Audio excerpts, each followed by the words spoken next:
Yann Giraud, bonjour. Ravi de t'avoir parmi nous dans la chaîne des tisseurs. Est-ce que tu peux te présenter, s'il te plaît? Je suis enseignant-chercheur à CY Cergy Paris Université. Je suis en histoire de la pensée économique. Comment le travail a pu évoluer dans l'histoire et comment l'économie a pu influencer le travail? À partir du moment où on s'intéresse à l'emploi, au taux de chômage, on laisse un petit peu de côté la question des conditions réelles de travail. Qu'est-ce que les conditions de travail? Qu'est-ce que le stress au travail? Il va avoir comme conséquence sur la structure des salaires dans l'entreprise. Le travail n'est pas le cœur de l'économie. Ce qui est le cœur de la science économique, c'est le marché, c'est la formation des prix. Comment on vendait notre force de travail il y a un siècle de cela et comment on le vend aujourd'hui? Le rapport entre le néolibéralisme et l'économie, le néolibéralisme, il témoigne d'un usage de la science économique qui bascule d'un côté méthodologique à un côté qui va devenir idéologique. La science économique, elle s'est construite sur le fait de faire un certain nombre d'hypothèses, de mettre de côté des réalités pour expliquer le monde de manière plus efficace. On n'utilise pas les statistiques pour décrire, on utilise les statistiques pour gouverner. Qu'est-ce que tu ferais pour améliorer les conditions de travail en France, rehausser un peu cette valeur travail et qu'ils puissent vivre dans une plus grande dignité? Mettre en place beaucoup plus d'informations sur la qualité de vie au travail. Il faut aller dans les hôpitaux, dans les écoles, il faut aller justement parmi tous ces lieux où on crée en fait de l'attention pour les autres. Et il faut le documenter, en parler, au lieu de parler juste de narcotrafic et d'immigration.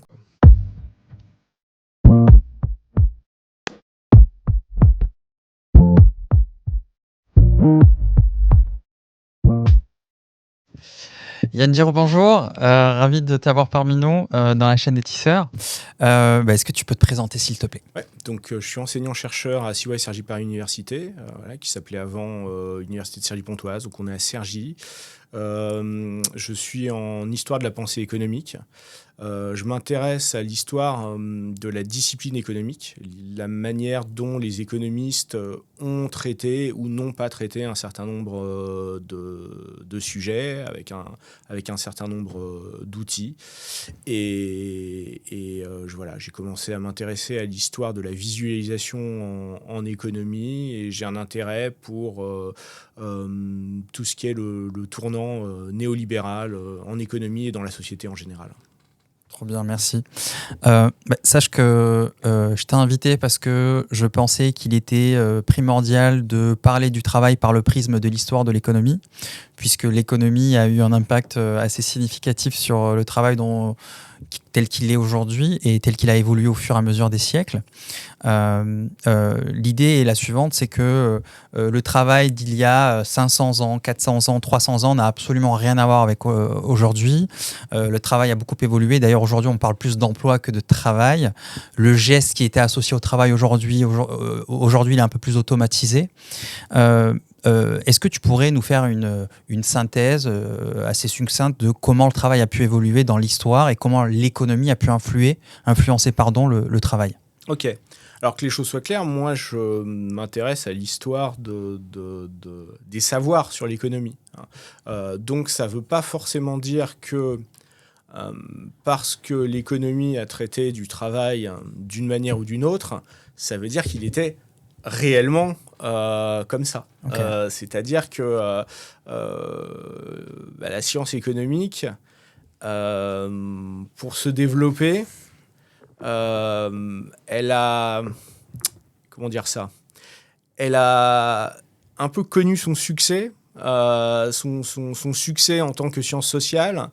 Il est venu de sa capacité à simplifier un certain nombre de problèmes et à coller à certaines évolutions politiques ou sociales, notamment finalement à rendre un service au gouvernement, à participer, comme dirait Michel Foucault, à une sorte de gouvernementalité, si on peut dire.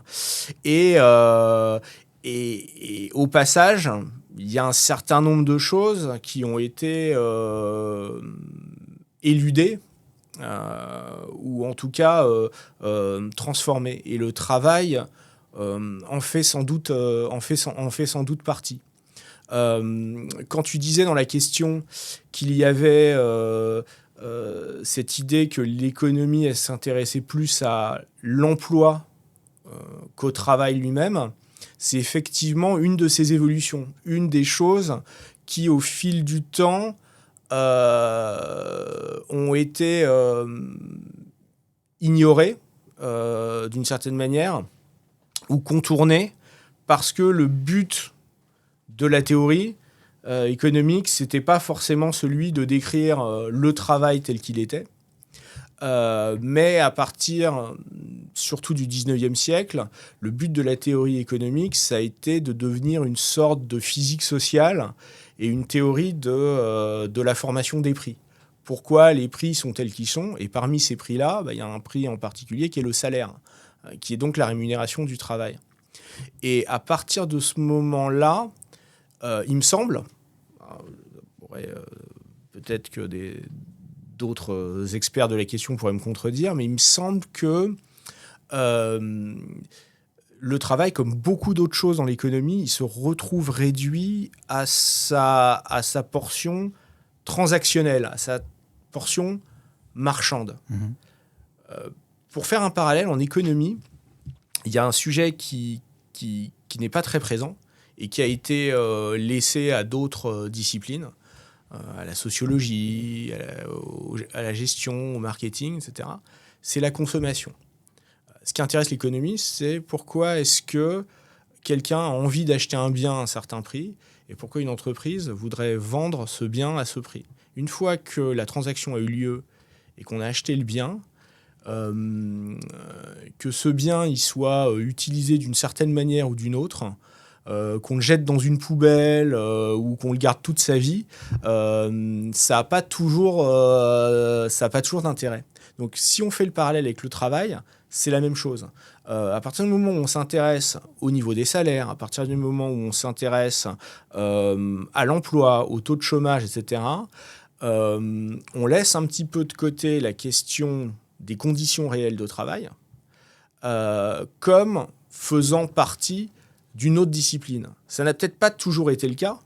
Il y a des savoirs économiques qui ne sont pas de l'économie, de la science économique de l'université telle qu'elle s'est développée au cours du XXe siècle, qui s'intéressent à la nature du travail, à l'organisation du travail, etc. Je pense par exemple à tout ce qui est taylorisme. Là, on s'intéresse vraiment à l'organisation du travail, aux conditions de travail, etc.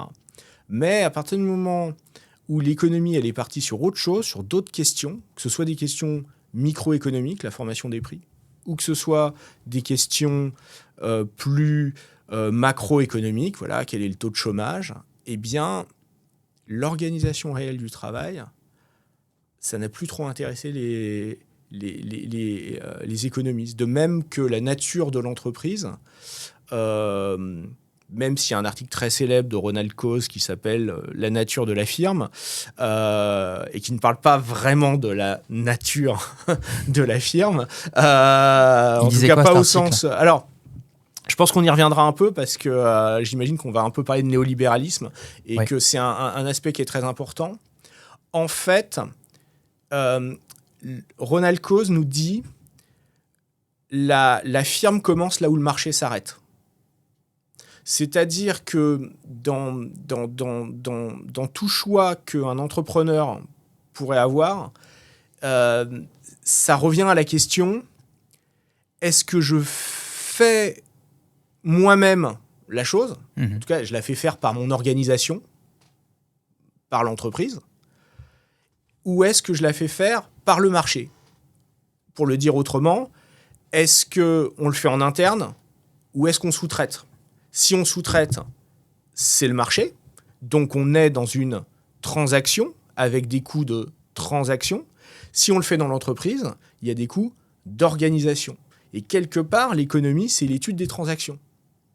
Donc, ce qui se passe quand l'entreprise décide de faire les choses en interne, c'est une boîte noire, d'une certaine manière. Et c'est sans doute la raison pour laquelle le travail, son étude en tant que activité sociale, eh bien, ça va devenir relativement secondaire.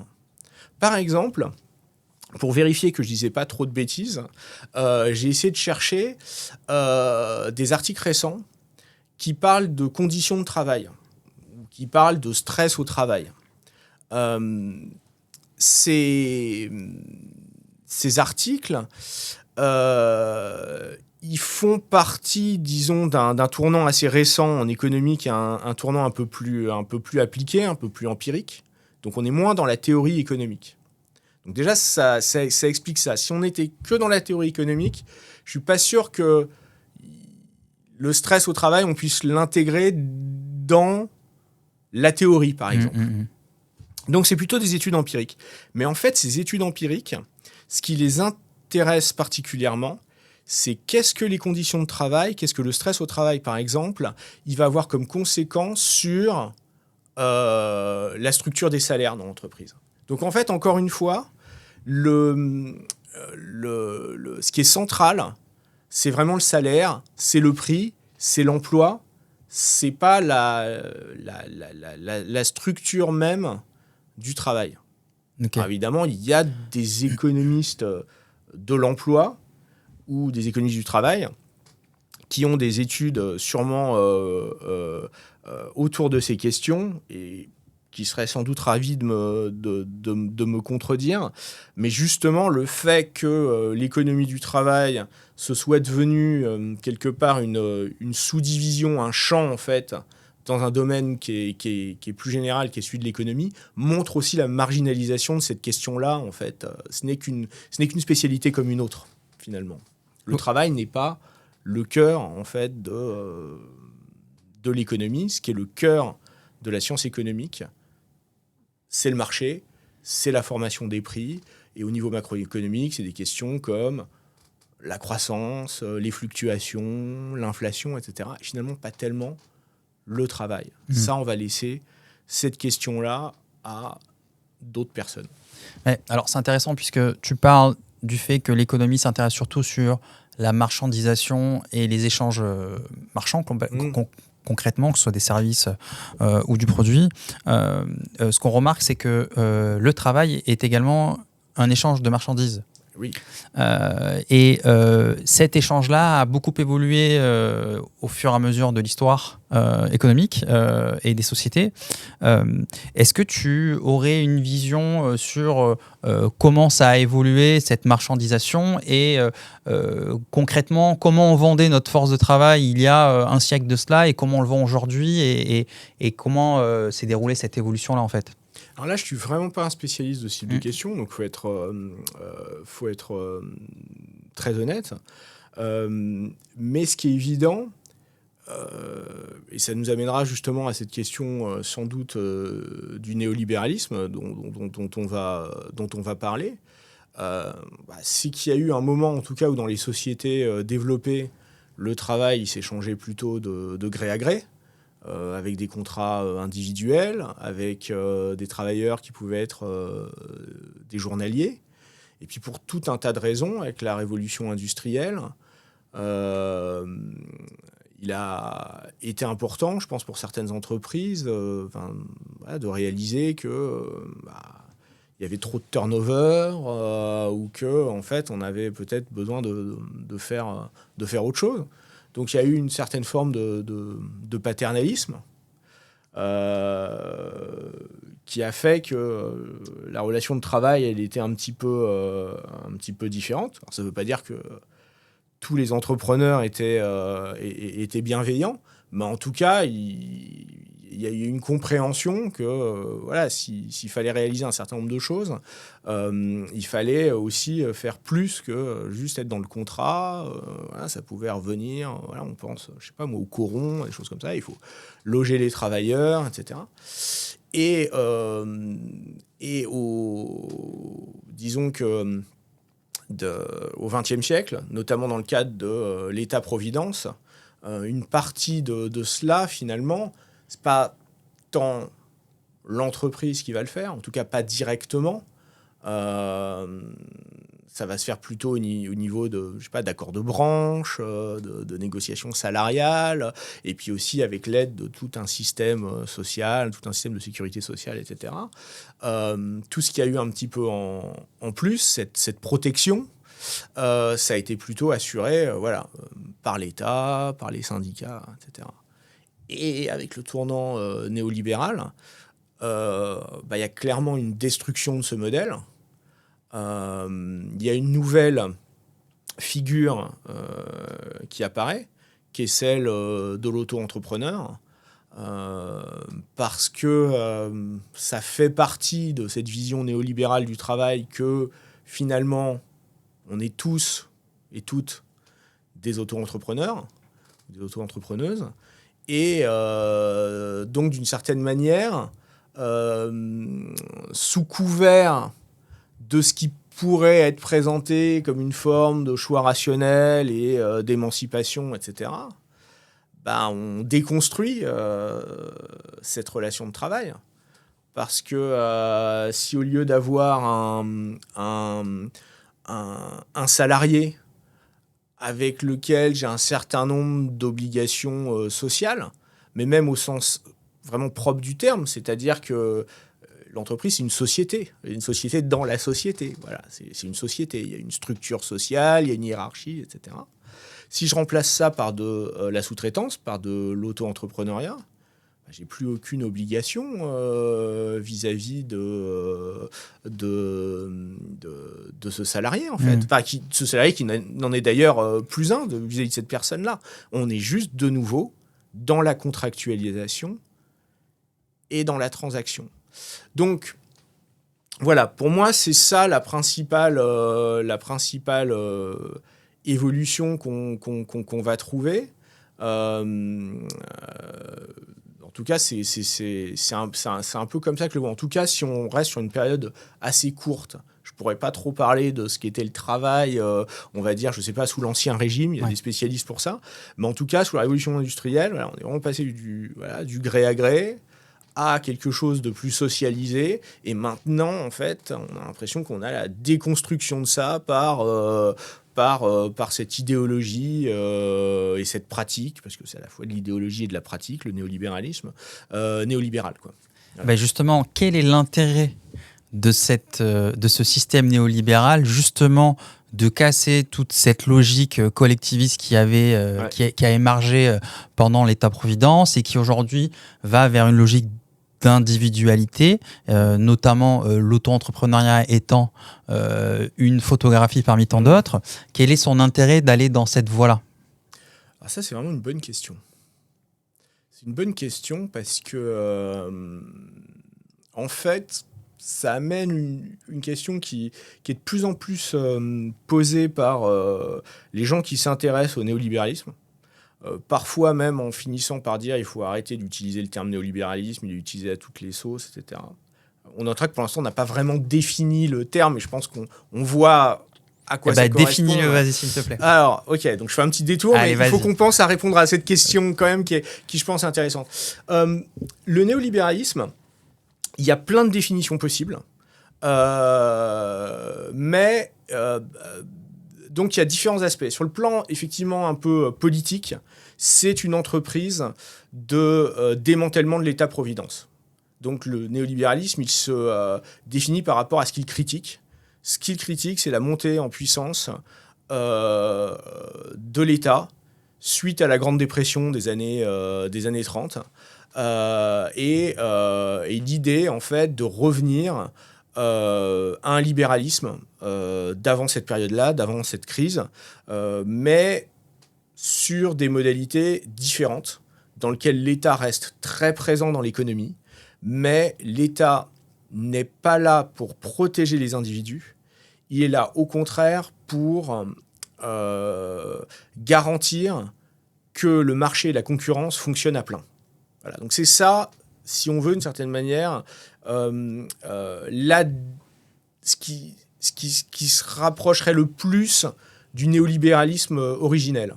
D'accord ? C'est le néolibéralisme imaginé par les gens qui ont fondé, après la Seconde Guerre mondiale, la Société du Mont Pèlerin. Voilà, juste avant la Seconde Guerre mondiale, ils avaient fait ce colloque, le colloque Lippmann. Ils se sont retrouvés après. On trouve en gros l'école de Chicago. Voilà, on trouve l'école de Chicago. Alors au départ, c'est surtout Hayek et puis des économistes allemands. L'école de Chicago va arriver à ce moment-là et un petit peu après, il va y avoir un schisme entre un néolibéralisme américain beaucoup plus agressif, qu'on peut qualifier de, disons, presque d'anarcho-libéralisme, et qui aujourd'hui trouve même en fait des ramifications dans l'extrême droite américaine. D'accord ? Pas forcément voulu par les gens de l'école de Chicago à l'époque. Je ne pense pas qu'ils regarderaient tous ça comme une évolution favorable de leurs idées, mais en tout cas, c'est repris par des gens qui peuvent être, qui peuvent être trumpistes, qui peuvent être très proches de l'extrême droite. Et puis, un libéralisme plus européen, un néolibéralisme plus européen, qu'on appelle l'ordolibéralisme, et dont l'influence est très forte sur l'Union européenne, par exemple. Quelque part, l'Union européenne, c'est bien ce qu'on vient de dire, c'est une communauté en fait, de droit dont le but est d'encadrer et de créer une concurrence non faussée. Mais évidemment, il reste quand même pas mal de social dans... tout le monde serait pas d'accord avec ça, mais il y avait quand même l'idée au départ de créer un ordre social de marché dans lequel il resterait encore en fait des éléments de protection, mais la protection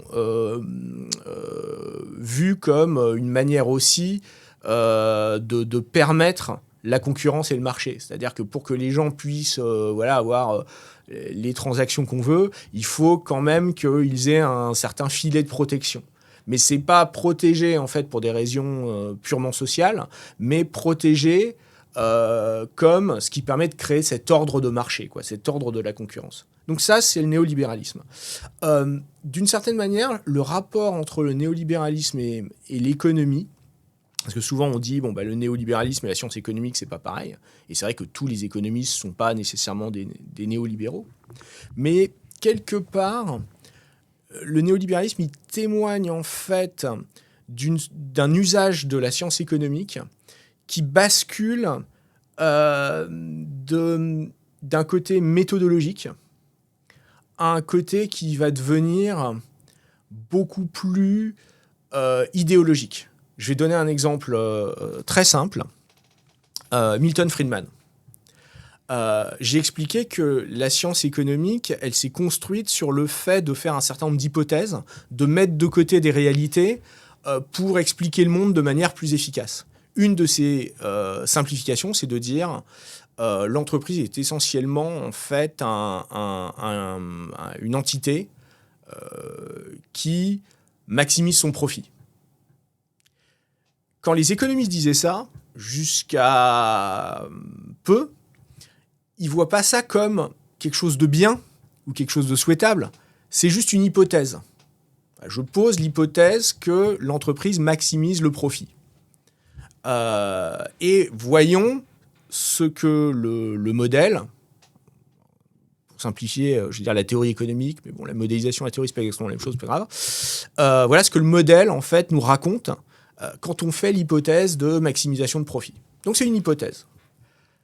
Friedman, il arrive en 70 en disant la seule responsabilité sociale de l'entreprise, c'est de faire du profit.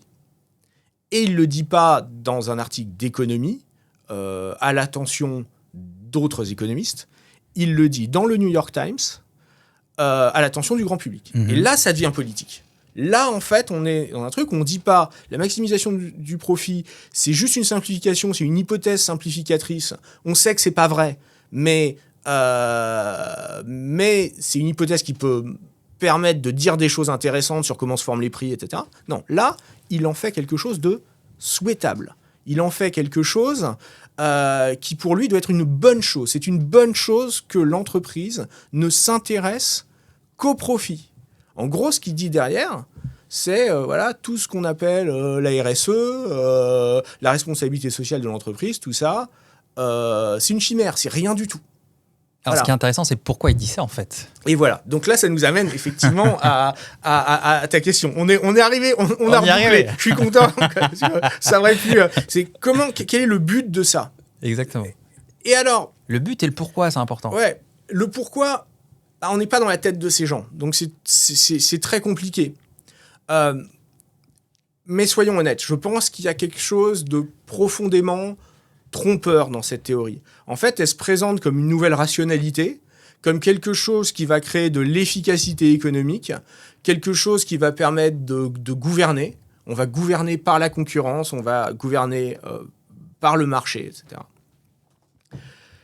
Mais en réalité, et sans partir dans la théorie du complot ou ce qu'on veut, je veux dire, l'école de Chicago, en particulier, c'est une université qui se vantait, se targuait, était fière de ne pas être financée par la puissance publique, de ne pas être financée par des philanthropies, ce qui est le cas d'énormément de facs américaines, y compris des facs privées, en fait. Elles sont privées, mais elles ne sont pas financées par des grandes entreprises, même s'il y a elles sont financées par des grandes entreprises via des fondations philanthropiques qui n'ont pas nécessairement un but politique.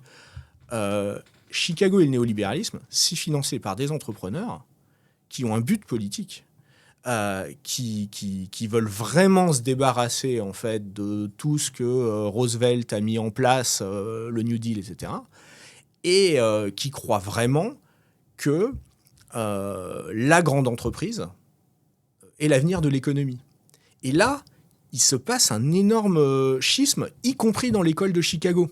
Parce qu'avant-guerre, les économistes de Chicago, ils étaient pour la concurrence, au sens où ils imaginaient qu'une bonne économie, c'est une économie avec des petites entreprises qui se font concurrence, et pas avec des gros cartels, et qu'il faut lutter contre les cartels, et qu'il faut lutter contre la concentration, et contre les collusions, les ententes entre entreprises, etc. Parce que plus le marché sera émietté, et plus ce qui en résultera sera juste. À partir des années 60-70, et avec ce que raconte Friedman, c'est l'entreprise a toujours raison.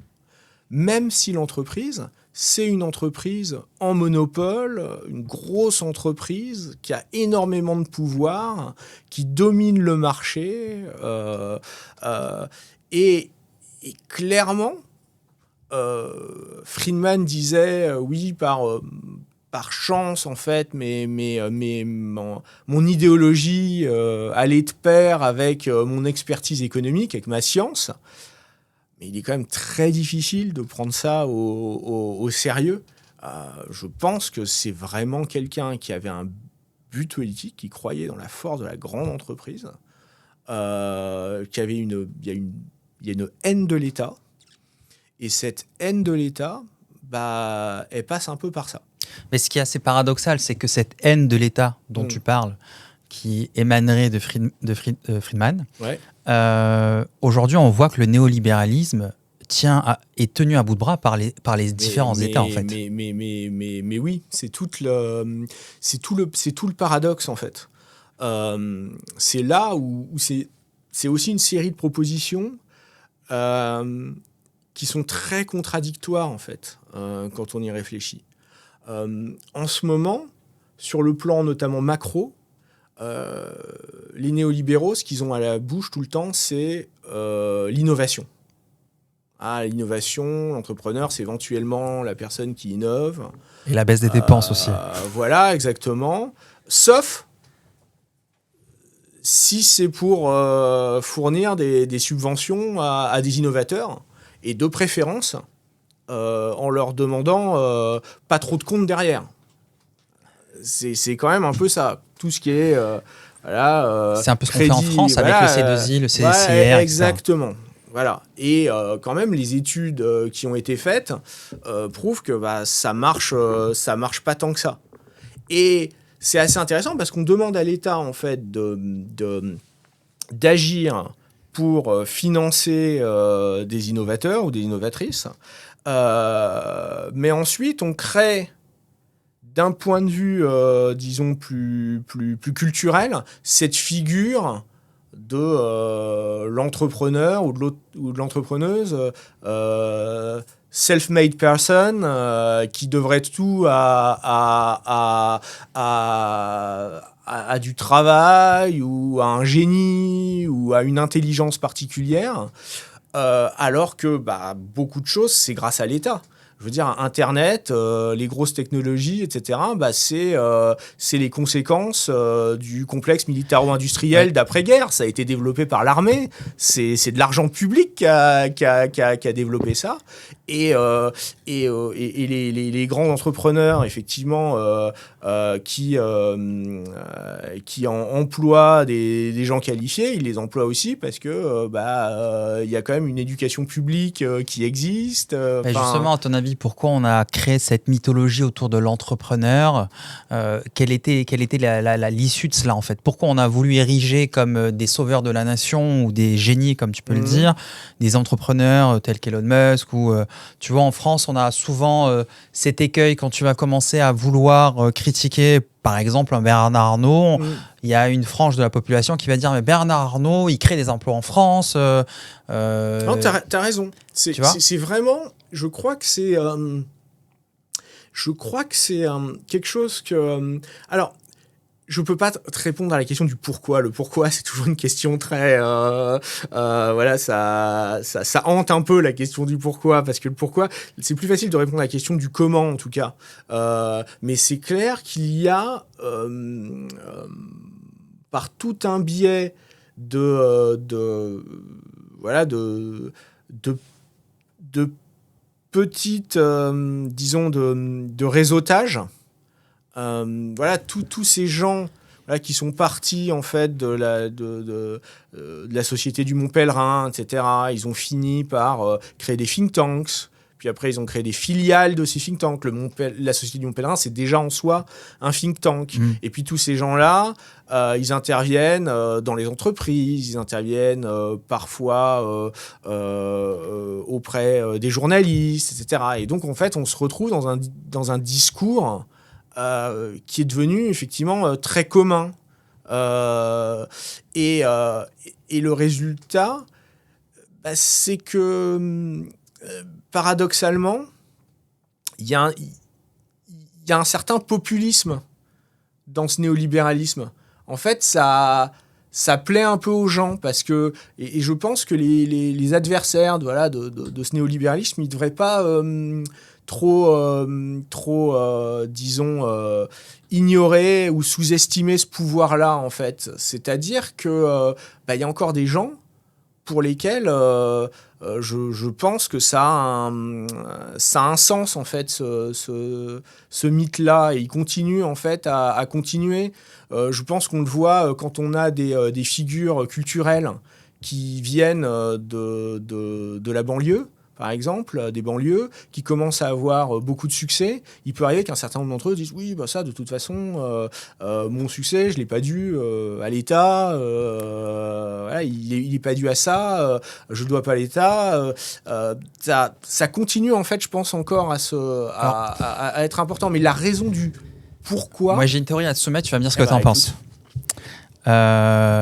Si je te dis que cette mythologie autour de l'entrepreneur self-made man, comme tu l'as annoncé, c'est-à-dire qui s'est fait tout seul, servait à un dessein bien particulier, c'est-à-dire pousser au nu cette maxime qui veut que quand on veut, on peut.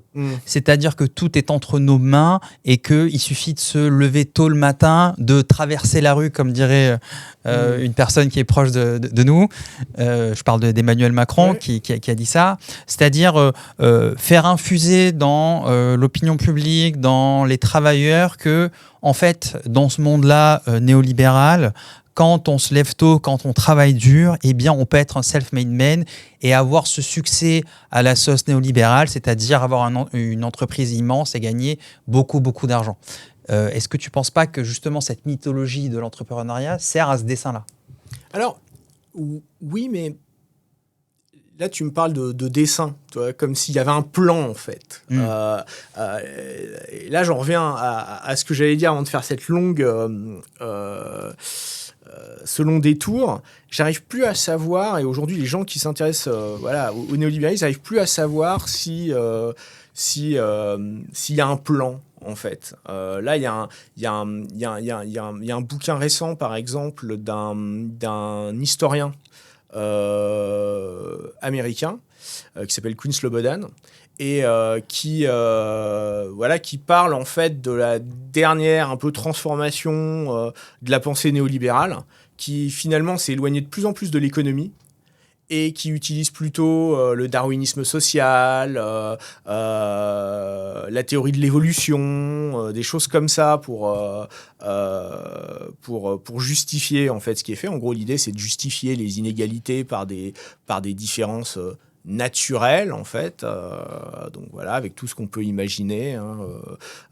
Donc il parle surtout des années 90.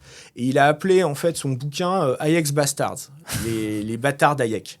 Parce qu'en fait, on ne sait plus vraiment si c'est quelque chose qui découle de la pensée néolibérale historique ou si en fait c'est juste des gens qui ont une volonté juste de reproduire le statu quo, de justifier pourquoi les vainqueurs sont les vainqueurs et les vaincus sont les vaincus et finalement tout leur va en fait comme savoir. Alors jusqu'à la chute du mur, ils ont utilisé l'économie, ils ont utilisé le marché, voilà. Là arrivent les années 90, ils ont l'impression d'avoir gagné, mais il faut aller démanteler pas juste le communisme, mais aussi le welfare state, tout ça. Et donc on va prendre d'autres arguments. Donc le dessin. Je sais pas. Dans ce que tu m'as dit, j'ai l'impression qu'il y a aussi un aspect presque philosophique, psychologique.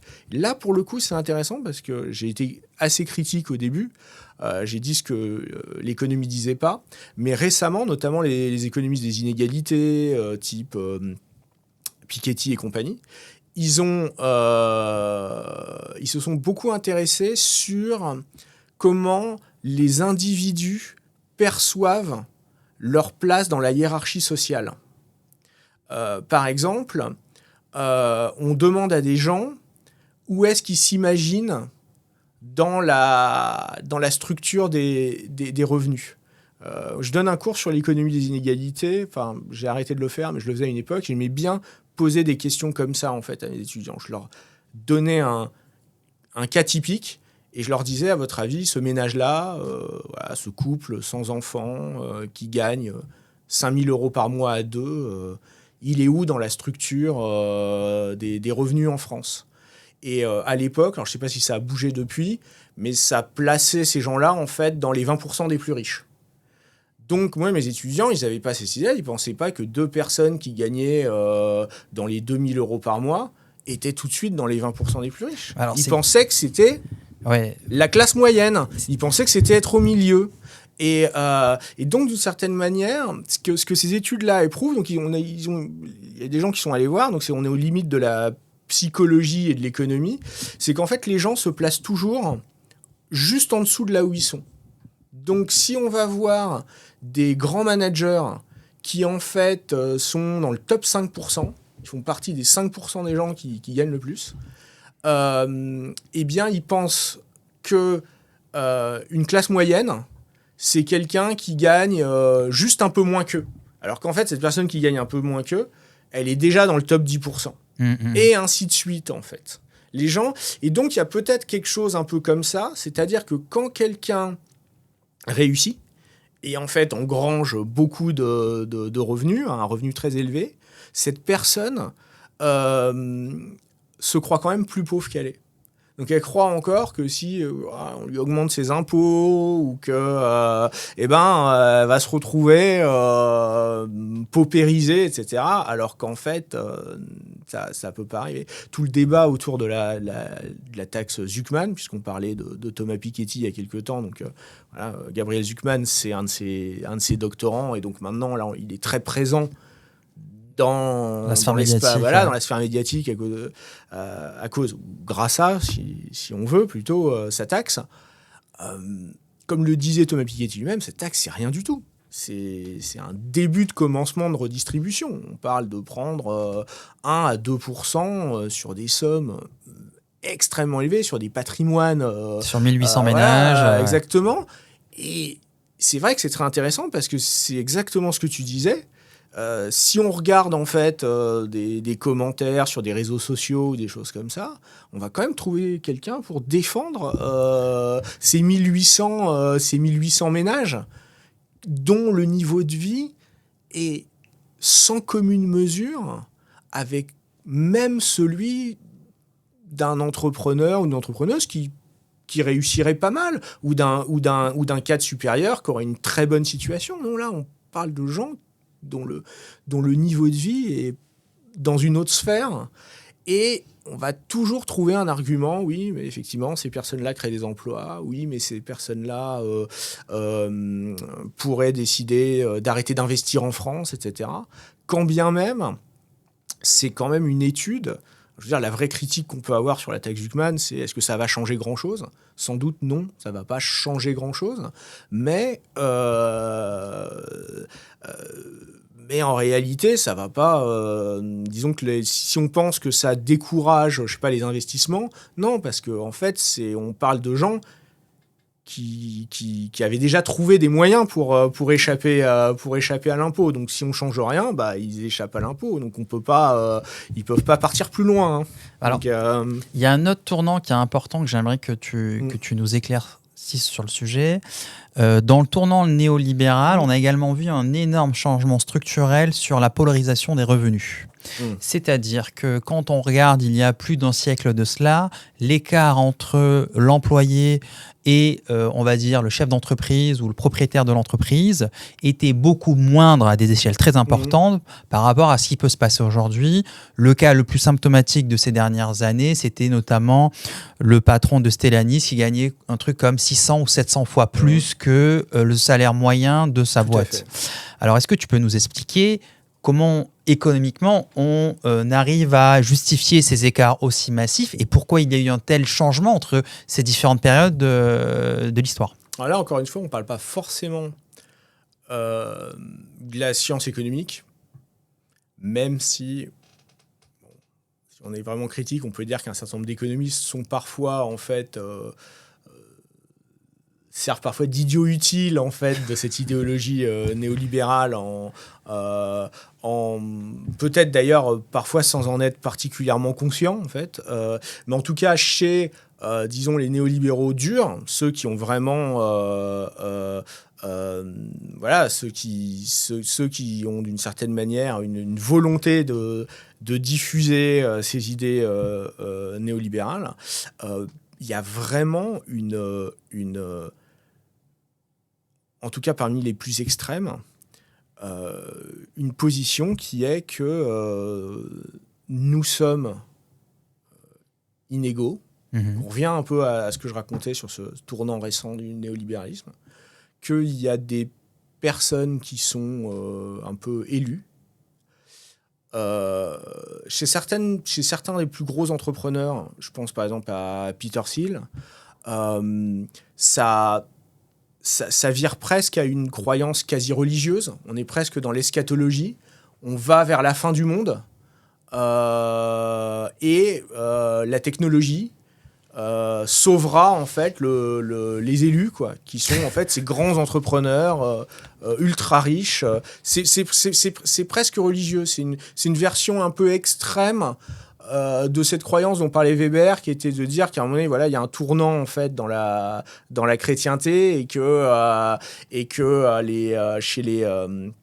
chez les protestants se développe l'esprit du capitalisme parce qu'on dit que si on réussit, disons, sur la terre, ça prouve qu'on sera aussi, on fera partie des élus dans l'autre monde. Il y a presque ça en fait, quoi. Ça, voilà, une vision vraiment très très qui est entre une forme de religiosité, une forme d'eschatologie et le darwinisme social le plus, j'ai presque envie de dire le plus crasse. Hein, et c'est, j'avoue qu'à titre personnel, j'ai du mal à comprendre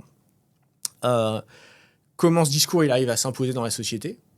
comment effectivement il a une certaine crédibilité, comment il y a des gens qui pensent encore que quelqu'un comme Elon Musk, par exemple, doit ce qu'il a purement à son talent, ou même que c'est un innovateur, alors qu'en réalité, Elon Musk n'est pas un innovateur, c'est un venture capitaliste. C'est pas lui qui est à l'origine des innovations dont ces entreprises ont bénéficié. Ces innovations, elles sont plutôt sur le plan financier finalement que sur le plan technologique.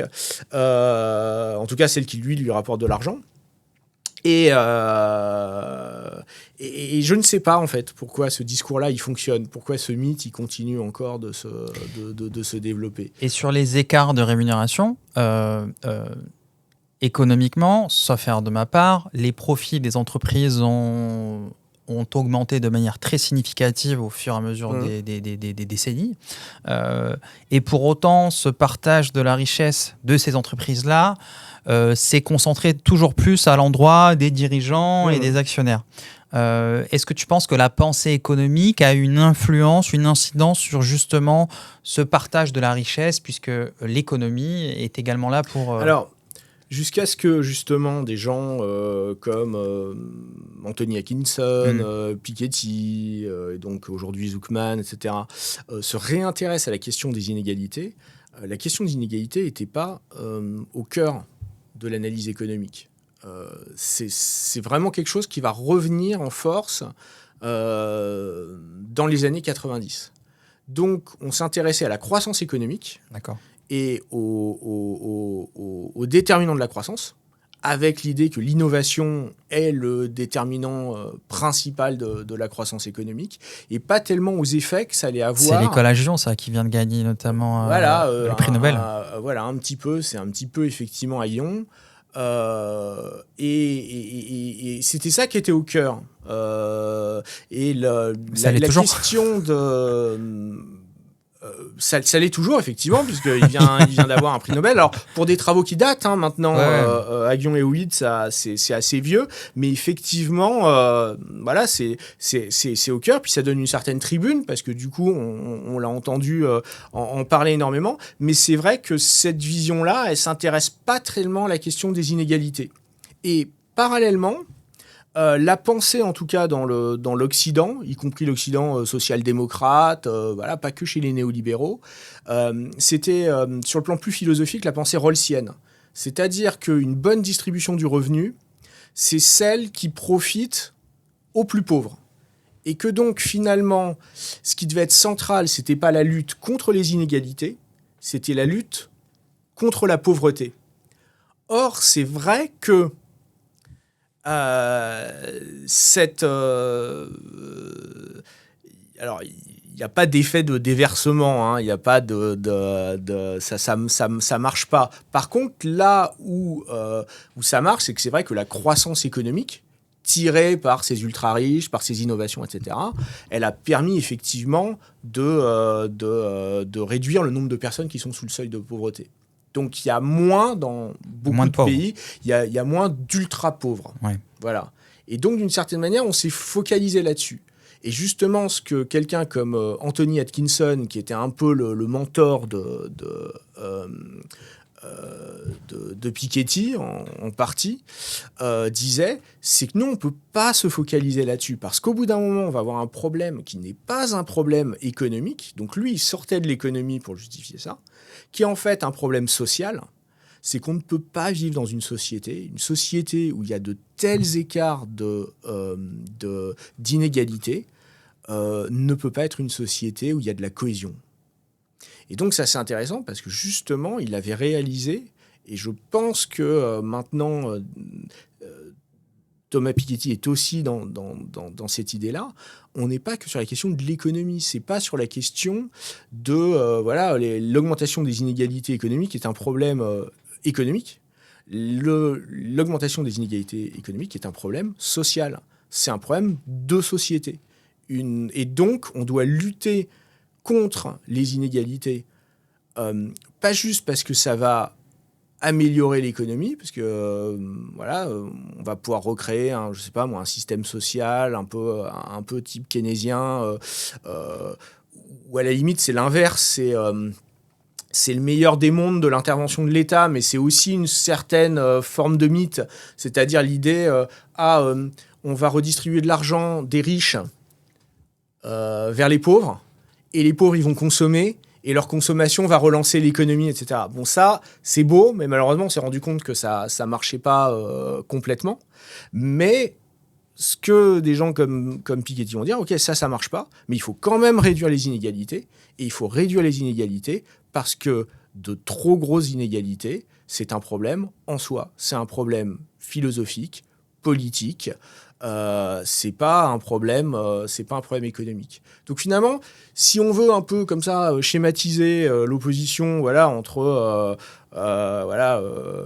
Aguillon d'un côté et puis Piketty-Zucman de l'autre, c'est surtout au-delà d'une division politique ou idéologique. Mais c'est marrant parce qu'à un moment donné, ils conseillaient tous les deux un peu le gouvernement socialiste, mais dans des directions très différentes. Mais je pense surtout que l'opposition, disons que si on veut la regarder de manière un peu plus nuancée, c'est vraiment entre quelqu'un qui met d'abord la croissance et l'économie, en fait, c'est ça qui doit être en premier, face à un économiste qui dit non, il n'y a pas que l'économie, il y a la cohésion sociale de l'autre. Alors, c'est hyper intéressant ce que tu dis, puisque dans ces fameux mythes dont on parle, il y a une figure totémique qui est mise en avant depuis maintenant quelques décennies, c'est l'homo economicus. Et dans ce mythe-là, premièrement, j'aimerais que tu nous décrives un peu ce qu'est l'homo economicus et également quelles incidences ça peut avoir sur la partie, sur les conséquences démocratiques et sociales de l'homo economicus dans nos sphères d'aujourd'hui. Alors, c'est une très très très vaste question et il y a des bien meilleurs spécialistes que moi sur la question. Donne-nous ton prisme. Je vais juste en fait suivre un peu ce que racontait sur le sujet, par exemple Michel Foucault, en 79, ces fameux cours au Collège de France. Disons que l'homo economicus, c'est une figure qui arrive au XVIIIe siècle, notamment avec Adam Smith, mais pas que, mais quand même Adam Smith est très important. C'est effectivement cette figure de l'agent maximisateur qui agit essentiellement pour son bien. Cependant, quelqu'un comme Adam Smith n'aurait pas dit que l'homo economicus est la nature de l'homme, de l'être humain, dans l'ensemble de ses dimensions. Adam Smith aurait dit il y a une dimension marchande, et là, dans le domaine marchand, l'homme et la femme aussi est effectivement un homme ou une femme économique. Ok, c'est la figure de l'homo economicus. Mais dans d'autres domaines, eh bien, les personnes ne sont pas que des agents économiques, elles peuvent être mues par l'empathie, la compassion et d'autres choses. D'accord ?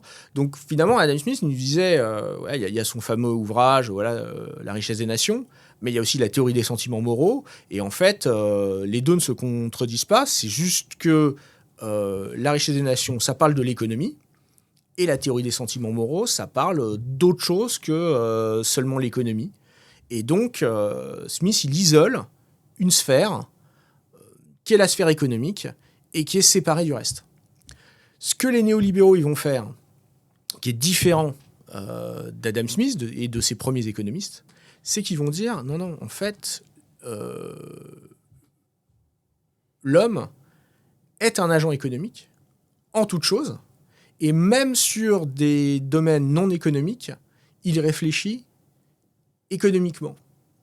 Et quelque part, tout ce qui s'est passé, en fait, dans d'évolution, effectivement, ce qui a été permis par, la technologie, ce qui a été permis par tout un tas de choses, par les nouvelles applications, par des nouvelles façons de faire, ça a été la réalisation de ça. Qu'aujourd'hui, même le commerce de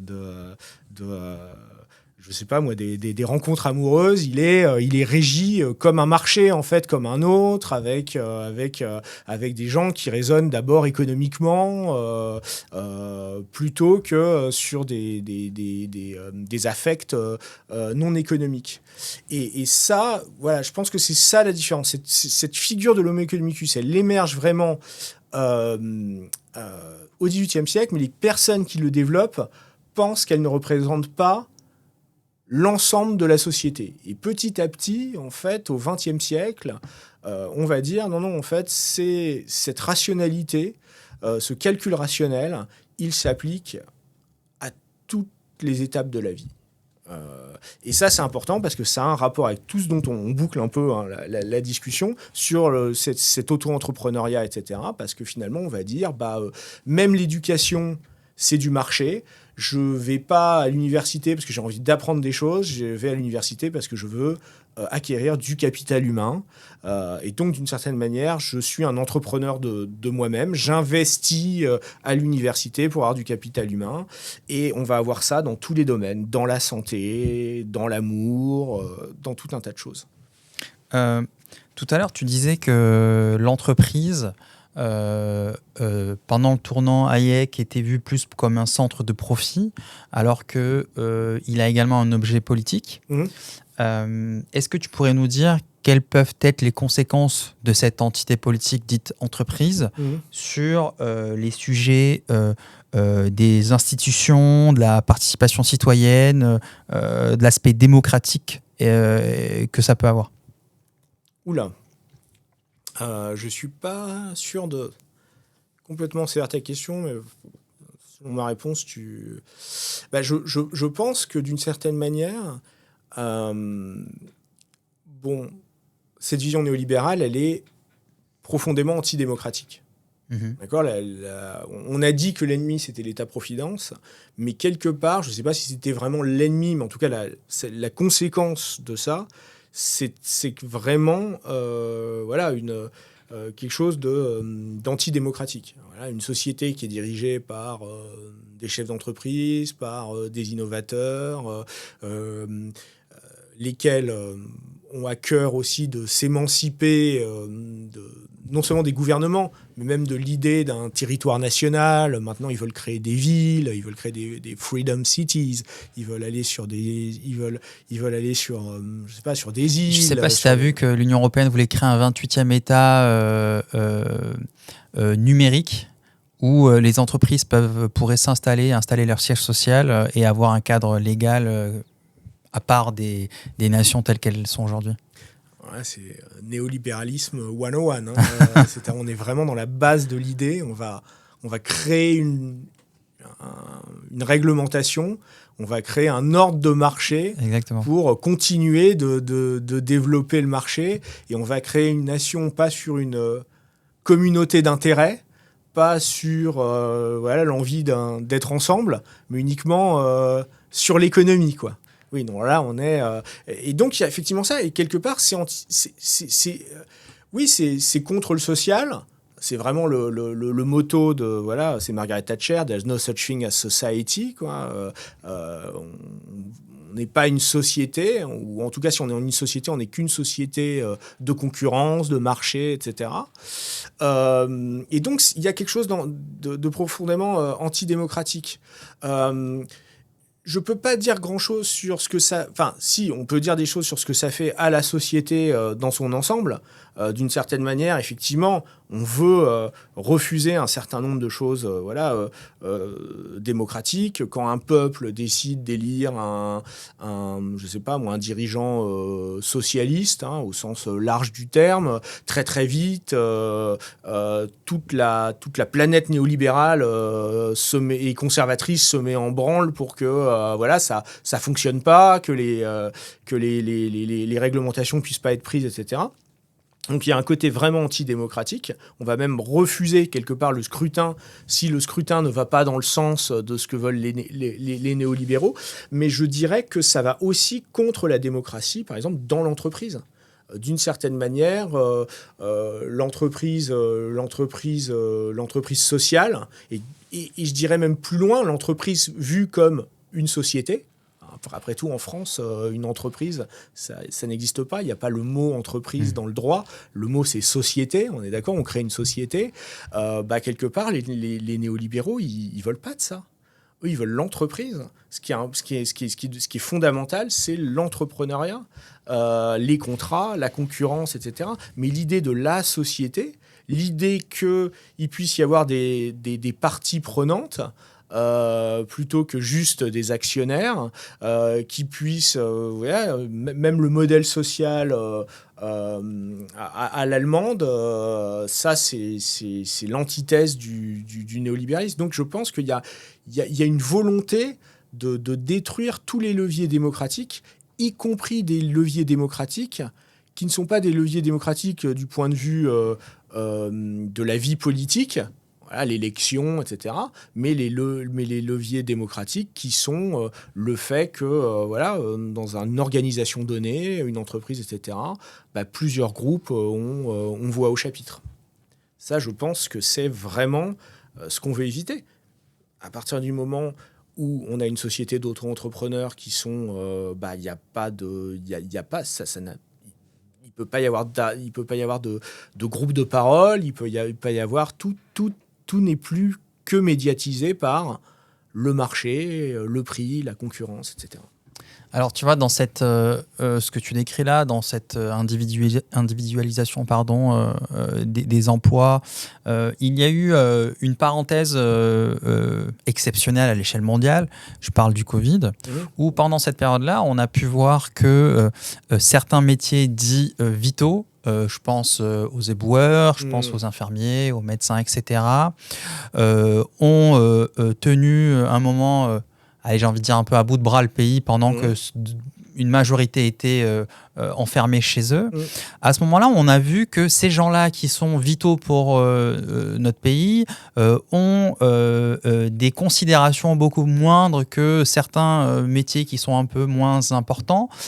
Et pour autant, quand on regarde la pyramide des rémunérations, ce sont souvent des emplois qui sont...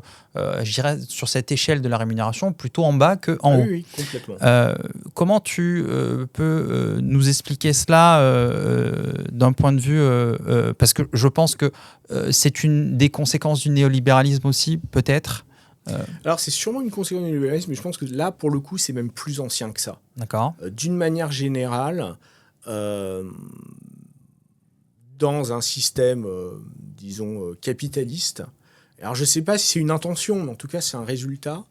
Beaucoup de personnes diraient, les gens qui s'occupent, plus vous occupez d'autres personnes, plus vous êtes des gens qui sont dans le care, dans l'attention aux autres, et plus vous êtes bas dans l'échelle économique. Et ça commence à la maison, puisque le travail le moins rémunéré, c'est le travail domestique. Les marxistes avaient une explication à ça, en fait, qui était de dire, finalement, c'est pas tellement Marx qui disait ça, mais disons des philosophes féministes marxistes qui ont dit ça après. Le travail domestique non payé n'est que l'extension, en fait, d'une exploitation des travailleurs par les capitalistes. Le travail est payé le plus bas possible. Il est payé au prix de ce qu'il faut pour reproduire le travail. C'est-à-dire, en gros, on paye le salarié juste assez pour qu'il soit assez en forme pour venir travailler le jour suivant. Et pour qu'il soit en forme pour venir travailler le jour suivant, qui lui fait à manger, qui repasse ses vêtements, etc., en général plutôt une femme, et qui travaille à la maison et qui n'a pas de rémunération. Donc en fait, d'une certaine manière, le capitaliste paye un travailleur, mais en réalité, il le paye pour la reproduction d'une force de travail qui ne dépend pas que du travailleur tout seul, mais qui dépend de l'ensemble du ménage. Et même traditionnellement, parfois, dans des ménages, même quand il n'y a pas de travail des enfants, les enfants peuvent travailler parce qu'ils font, ils participent aux tâches ménagères, au repassage, etc. Tout ça pour Pourquoi ? Pour que le travailleur il puisse aller travailler le lendemain, etc. Donc, d'une certaine manière, que des gens qui s'occupent, en fait, pas juste les hospitaliers, pas juste les nourrices, pas juste le personnel, les gens qui font du service à la personne, etc. Le fait que ce soit les personnes les moins, finalement, les moins rémunérées, les moins bien traitées, semble d'une certaine manière être une conséquence de l'ensemble du système, parce que souvent, alors là, on peut utiliser l'économie pour... c'est-à-dire que l'économie pourrait dire quelque chose. J'ai parlé de Marx, mais il n'y a pas que Marx qui dirait ça. C'est que tous ces petits emplois, ce sont des emplois... Enfin, petits emplois, par le salaire, parce qu'ils font beaucoup de choses dans la société, se créent en fait ce qu'on appelle des externalités positives. C'est-à-dire que ça crée de la cohésion, ça crée des choses qui sont en fait invisibilisées et qui ne sont pas rémunérées. Et le système économique est plein de ces externalités positives, c'est-à-dire des choses qui ne sont pas valorisées économiquement, qui ne sont pas rémunérées, mais qui créent quand même une forme de valeur. Et donc, je dirais que le point de vue un peu auto-entrepreneurial du néolibéralisme renforce cela, mais il renforce quelque chose qui est peut-être encore plus ancré dans nos sociétés que cela, qui ne date pas d'hier, qui ne date pas de la montée du néolibéralisme. Ok. Voilà. Je sais que tu as une grande expertise sur la visualisation des savoirs économiques. Dans le cadre de l'évolution du travail tel qu'il est aujourd'hui, on est en train de voir une forme de déshumanisation autour de certains emplois où effectivement on va aller manager, chapeauter des gens derrière des chiffres. On appelle ça des KPI dans des grands groupes, pardon pour l'anglicisme. Et aussi dans le secteur désormais... y compris à l'université, on a des KPI. Bon, voilà, ce sont des choses qui sont un peu nouvelles, je dirais, à l'échelle de l'histoire du travail. Dans cette forme de déshumanisation qui devient de plus en plus prenant, comment tu vois je dirais, le diktat des chiffres et quelle est la conséquence sur le travail in fine de ton point de vue, qu'est-ce que tu arrives à observer là-dessus ? Alors je vais un petit peu contourner la question en fait, en la prenant dans le sens inverse. Au début donc ça c'est vraiment un truc sur lequel on a travaillé avec un co-auteur, Loïc Charles, il y a une dizaine d'années. Dans les années 10 jusque dans les années 30 jusqu'à la crise, et ensuite y compris pendant la crise sous le gouvernement de Roosevelt, il y a des artistes, des photographes en particulier qui se sont dit il est très important que dans cette deuxième phase du développement du capitalisme industriel, on redonne de la dignité aux travailleurs. Et pour ce faire, en fait, ils sont allés photographier des gens au travail. Ils sont allés photographier des gens au travail, souvent devant leur outil de travail, et ils ont documenté cela. Le développement de la statistique, par exemple, par l'administration Roosevelt pendant la Grande Dépression, puis après la Seconde Guerre mondiale, il s'est accompagné d'un développement parallèle de la photographie. Disons qu'il y avait à la fois l'idée, on va donner aux gens des chiffres via des diagrammes, via des représentations visuelles très stylisées, mais aussi il y avait ce qu'on appelait la Farm Security Administration. Je pense que tout le monde connaît les photos de Dorothy Lange, par exemple, pendant la Grande Dépression. On va aller photographier des personnes, on va aller photographier des pauvres. Alors, c'était pas que bienveillant, dans le sens où le but, c'était pas que de rendre de la dignité à ces gens-là, c'était aussi de créer une sorte de propagande pour les politiques interventionnistes de Roosevelt. Mais les gens qui étaient derrière ça, ils y croyaient vraiment. Je veux dire que non seulement il ferait effectivement la promotion des politiques de Roosevelt, il pouvait y avoir un certain cynisme à propos de ça, mais il y a aussi des gens qui disaient oui, mais en même temps, on va rendre leur dignité aux gens. Et ça, c'est quelque chose qui a un peu disparu d'une certaine manière. La statistique moderne, elle a un peu oublié le pouvoir émancipateur que ça pouvait avoir, quoi. L'information économique qu'on diffuse à plein de gens, c'est aussi une manière pour des gens de se rendre compte, où est-ce que je vis, etc.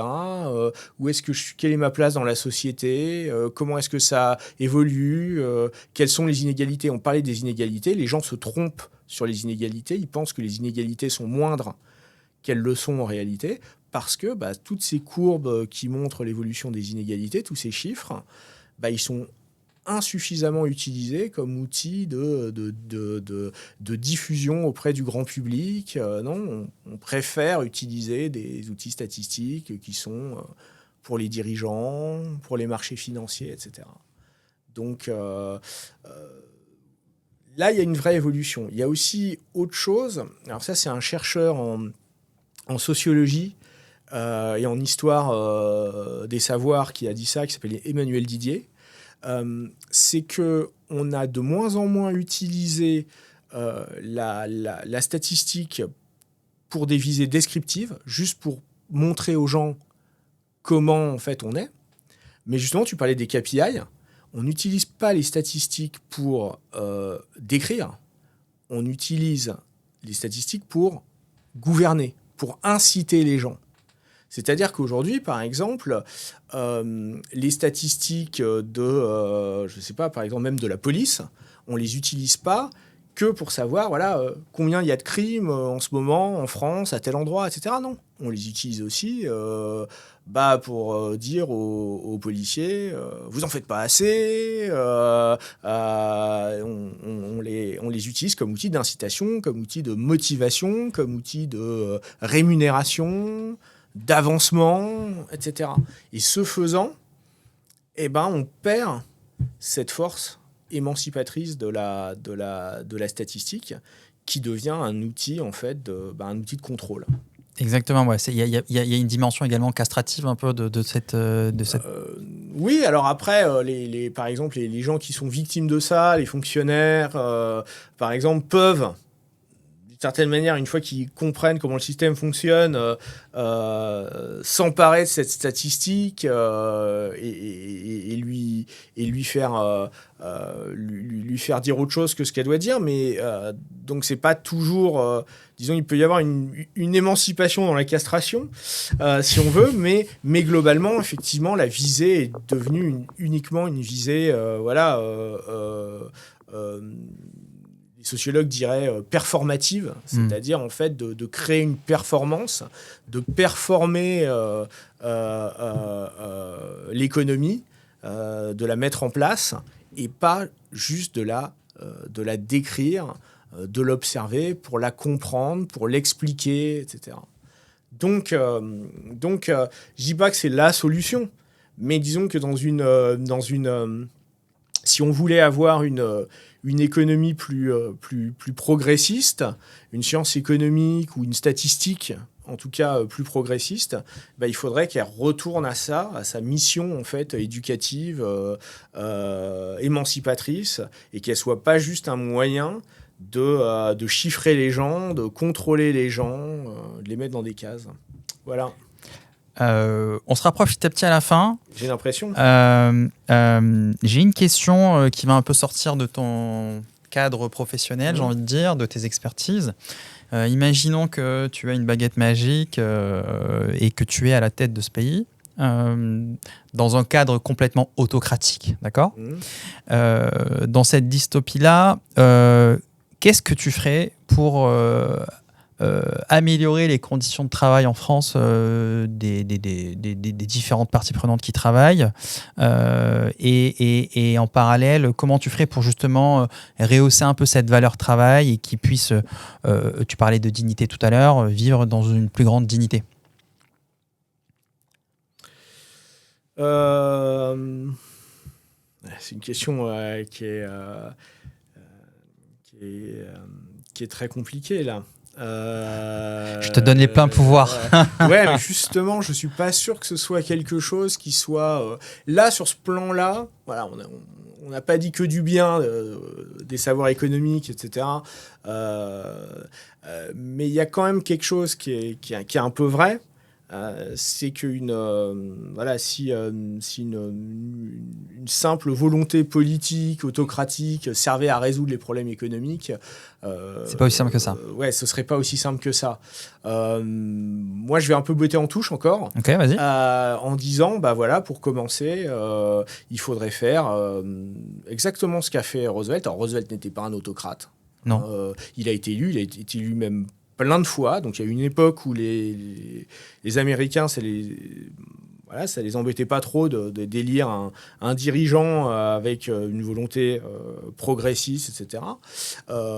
Et je pense qu'effectivement, il faudrait mettre en place, d'une certaine manière, beaucoup plus d'informations sur la qualité de vie au travail. Il faudrait mettre peut-être le travail, disons, quotidien, plus au centre de la culture, des représentations, de l'art, voilà. Alors pas forcément, là quand je dis ça, on pourrait penser, ça fait très soviétique en fait, mais ce serait pas d'avoir des statues avec l'image d'Épinal du travailleur avec sa faucille et son marteau, ouais. Mais de remettre en fait, culturellement, justement, voilà, je pense que les États le font.